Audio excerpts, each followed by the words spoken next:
ওং ক্রিং গুরুবে নমঃ। জয় প্রভুপাদ। আজকের আলোচ্য বিষয় একাদশী ব্রতের মাহাত্ম্য। 64 ভক্তাঙ্গের মধ্যে শ্রেষ্ঠ হচ্ছে একাদশী ব্রত। এই একাদশী ব্রত নিত্য। এই একাদশী ব্রত মাহাত্ম্যের কথা শ্রবণ এবং কীর্তনের মাধ্যমেই ভগবৎ সুখপদ হয়। অর্থাৎ এই একাদশী ব্রত মাহাত্ম্যের কথা শ্রবণ এবং কীর্তন যদি কেউ করেন তাহলেই ভগবান অতি প্রসন্ন হন, এবং একাদশী ভগবানের অতি প্রিয় একটা তিথি।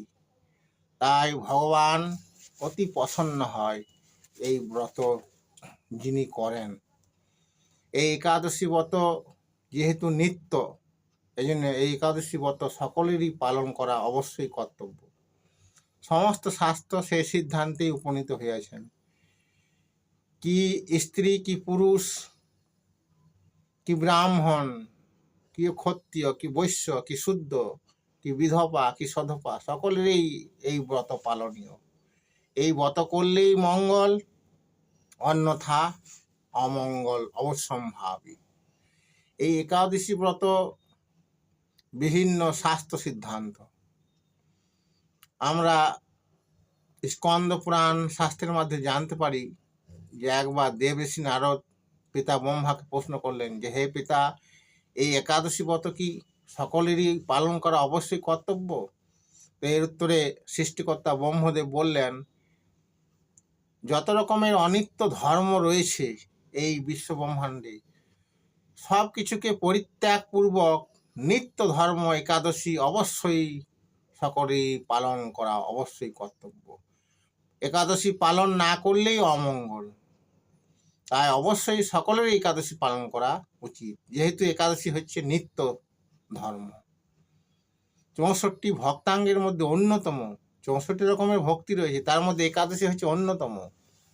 আর হে নারদ, এই একাদশী সকলেরই পালন করা অবশ্যই কর্তব্য।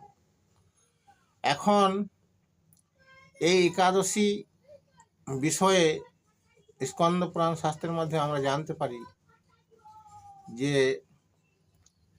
দেবাদিদেব মহাদেব মাতা পার্বতী দেবীকে বলছেন যে, হে দেবী, যে একাদশী ব্রত পালন না করে তার নরক গমন হয়, এবং নরকে দূতরা তার মুখে জ্বলন্ত লোহখণ্ড মুখে ভরে দেয়। তো একাদশী পালন না করলে নরক ভোগ অবশ্যম্ভাবী। তাই একাদশী সকলেরই অবশ্য পালন করা কর্তব্য।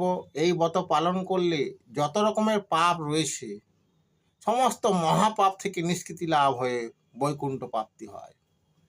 কেউ যদি মহাপাষণ্ডী হয়, পাপের চরম সময় যদি চলে যায়, সেও যদি এই একাদশী ব্রত কোনোভাবেই করে, অনিচ্ছাকৃতভাবে হোক বা ইচ্ছাকৃত হোক, তাহলেই তার ভগবৎ প্রাপ্তি হয়। এমনই এই একাদশী ব্রতের মাহাত্ম্য। এই একাদশী ব্রত পালন সকলেরই অবশ্যই করা কর্তব্য। শুধু যে ভগবানের সেবকরাই করবে তা নয়। শাস্ত্রের মাধ্যমে আমরা জানতে পারি যে স্বর্গের দেবদেবীরাও একাদশী ব্রত পালন করেন, এবং সমস্ত ভক্তরা তো অনন্তকাল ধরে করে আসছেন। তাই একাদশী ভগবানের অতি প্রিয়। এই ব্রত অবশ্যই পালন করা দরকার। এই ব্রত যদি কেউ পালন না করে তাহলে তার অমঙ্গল অবশ্যম্ভাবী। এই ব্রত পালন করলে কি হয় না, এই ব্রত পালন করলে যত রকমের পাপ হয়, আগেই বললাম, সেই পাপ থেকে তো নিষ্কৃতি হয়। সর্বোপরি ভগবানকে সুখী করা যায়। ভগবানের প্রীতি সাধনের জন্যই একাদশী ব্রত পালন করা দরকার। এতে ভগবান অতি প্রসন্ন হয়, এবং ভগবান এত প্রসন্ন হয় যে সেই জীবাত্মাকে কি করে, এই ব্রত পালনের জন্য তার কাছে নিয়ে চলে আসে, তাকে মুক্ত করে দেয়। বুঝতে পারছেন?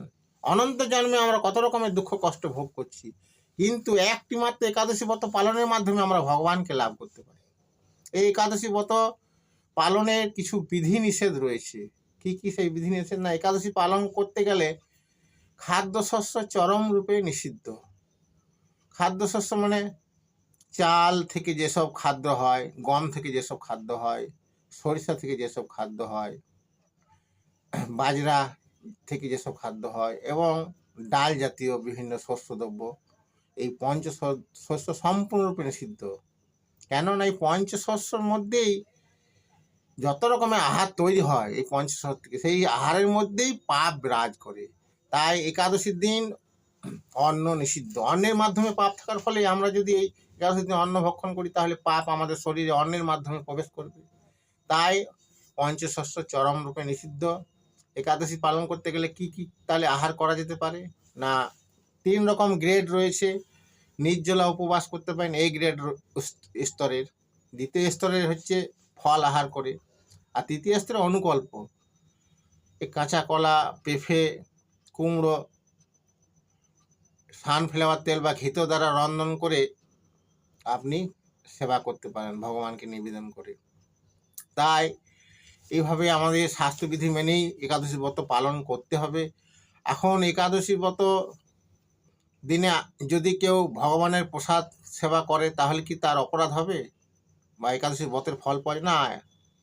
একাদশীর দিন ভগবানের প্রসাদও গ্রহণ করা যাবে না।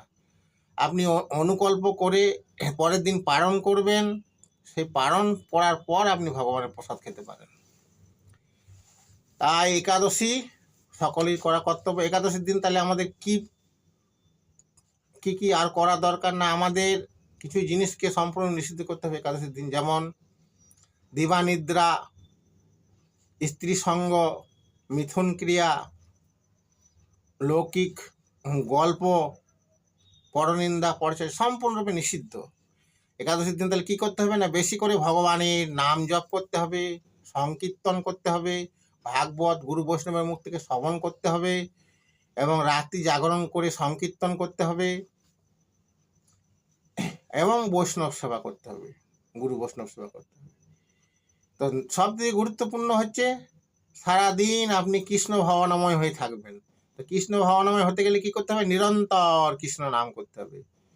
যদি 16 মালা করেন অবশ্যই 32 মালা করুন, যারা 32 মালা করেন অবশ্যই 64 মালা জপ করুন। নামের মাধ্যমেই ভগবান বিরাজ করছেন, নামই পরম ব্রহ্ম। তাই এই দিন বেশি করে ব্রত করুন, গুরুর কাছে গিয়ে গুরুর মুখ থেকে ভাগবত পাঠ শ্রবণ করুন, গুরুর সেবা করুন এবং নাম সংকীর্তনে যোগদান দেন, নাম সংকীর্তন করুন বৈষ্ণবদের সহিত। এটাই হচ্ছে একাদশীর মেন পালন বা মেন কর্তব্য। যদি আপনারা গুরু বৈষ্ণবের নির্দেশ মেনে একাদশী ব্রত পালন করেন তাহলে অবশ্যই এই ব্রতের ফল লাভ করবেন। একাদশী ব্রতে দশমী বিদ্যা মানে দশমী তিথি হয়তো কিছুক্ষণ হয়তো বাকি আছে, আজকের দিন হয়তো দশমী মানে একাদশী শুরু হয়ে গেছে, আগামীকাল হয়তো 1 ঘন্টা একাদশী রইবে সূর্য উদয়ের পর। কিন্তু অনেকে কি করে যে না, যেহেতু লেগে গেছে একাদশী, সেই দিনই একাদশী করে দেয়, এটা দশমী বিদ্যা বলা হয়। তো এইরূপ দশমী বিদ্যা একাদশী করলে মহা পাপ হয়। তাই গুরু বৈষ্ণবের আদেশ মেনে একাদশী তিথিতেই একাদশী করুন, তবেই একাদশীর ফল প্রাপ্ত হবেন। তাই আরেকবার আমি বারবার বলছি যে সমস্ত শাস্ত্র এই সিদ্ধান্তে উপনীত হয়েছেন যে একাদশী কোনো অবস্থাতেই বন্ধ করা যাবে না। সূচি অসুচি সর্ব অবস্থাতে একাদশীকে করতে হবে। আপনার গৃহে হয়তো কেউ যদি মারা যায়, এমনকি মা বাবাও যদি মারা যায়, তাহলেও কিন্তু একাদশী বন্ধ করা যাবে না। এবং যদি গৃহে আপনার স্ত্রীর হোক বা আপনার গৃহে যদি কারোর নিকট আত্মীয়ের কোনো সন্তান লাভ হয়, সেই সন্তানকালে 21 দিন পালন হয়, সেই 21 দিন পালন থাকলেও একাদশী কিন্তু আপনি বন্ধ করতে পারবেন না কোনো অবস্থাতেই। সমস্ত শাস্ত্র এই সিদ্ধান্তে উপনীত হয়েছেন যে একাদশী সর্ব অবস্থাতেই পালন করতে হবে। জীবনে যতদিন বেঁচে থাকবেন ততদিন একাদশী পালন করতে হবে। তো এই হচ্ছে আমার এই আজকে একাদশী ব্রতের মাহাত্ম্যের কথা আপনাদের শ্রবণ করালাম। জগৎগুরু শিল প্রভুপাদজি এবং আমাদের গৌড়ীয় কর্ণধার বা গৌড়ীয় মঠের আরাধ্য গুরু ভাগবত ঠাকুরেরই এটা রচিত। তো ওনার চরণে প্রণাম জানাই। সর্বোপরি জগৎগুরু শিল প্রভুপাদ চরণ জানিয়ে আজকে আলোচনা শেষ করছি। হরে কৃষ্ণ, জয় রাধে।